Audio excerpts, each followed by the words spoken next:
In digital Marathi, जनतेच्या हक्काचं व्यासपीठ। लोकसभा निवडणुकीच्या पार्श्वभूमीच्या आज महाविकास आघाडीच्या वतीने बाईक रॅली काढत शक्ती प्रदर्शन करण्यात आले। या रॅलीला उभाटाच्या उमेदवार वैशाली दारेकर यांनी देखील उपस्थिती लावली होती। Ulhasnagar camp number 3 Chopda court येथून ही बाईक रॅली काढण्यात आली होती। वैशाली दारेकर यांनी या बाईक रॅलीत सहभाग नोंदविला। या बाईक रॅलीत हजारोंच्या संख्येने कार्यकर्ते सहभागी झाले होते।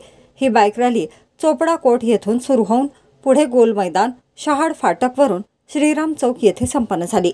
बाईक रॅलीला मिळालेल्या उत्स्फूर्त प्रतिसादाने यंदा एका सामान्य घरातील उमेदवार वैशाली दारेकर या निवडून येतील असा आत्मविश्वास आम्हाला मिळाला। तसेच रॅलीला निवडणूक आयोगाकडून मिळालेल्या परवानगीला एका पोलीस ठाण्याने नोटीस पाठवत परवानगी नाकारली होती, परंतु त्या पोलीस ठाण्याला आपली चूक कळल्याने त्यांनी रॅली सुरू होण्याच्या अर्धा तास अगोदर परवानगी दिली असे महेश तपासे म्हणाले। परंतु ते पोलीस स्टेशन कोणते आणि त्यांनी कोणाच्या सांगण्यावरून परवानगी नाकारली आहे असा प्रश्न उपस्थित होत आहे। मी उल्हासनगरच्या जनतेचा मनापासून आभार व्यक्त करतो।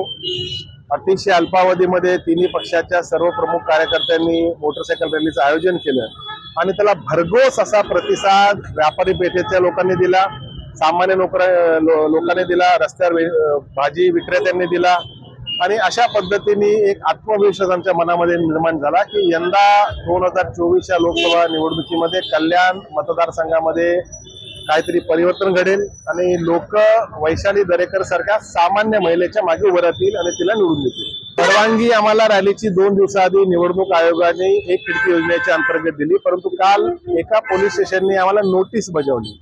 त्या नोटीसच्या 11व्या जो परिषद होतं त्याच्यामध्ये असं लिहिलेलं आहे की देशामध्ये आदर्श आचारसंहिता चालू आहे आणि तुम्ही निवडणुकीमध्ये पक्षाचे बॅनर झेंडे वापरू नका। आता वास्तविक ही रॅली निवडणुकीच्या प्रचारासाठी होती, त्याच्यामध्ये अधिकृत उमेदवाराच्या प्रचारासाठीच परवानगी दिली आणि त्याच्यामध्ये झेंडे बॅनर वापरू नका असा नोटीस आम्हाला काढणं मला वाटतं लोकशाहीचा गळा घोटण्याचं काम आहे। चुकून झालं असेल का दडपण आहे मला माहिती नाही, परंतु ज्यांनी कोणी नोटीस काढली त्याच्यानंतर लक्षात आलं की असं करता येत नाही आणि रॅली सुरू होण्याच्या अर्ध्या तासाची आम्हाला ती जाचक अट रद्द करून नवीन परवानगी दिली।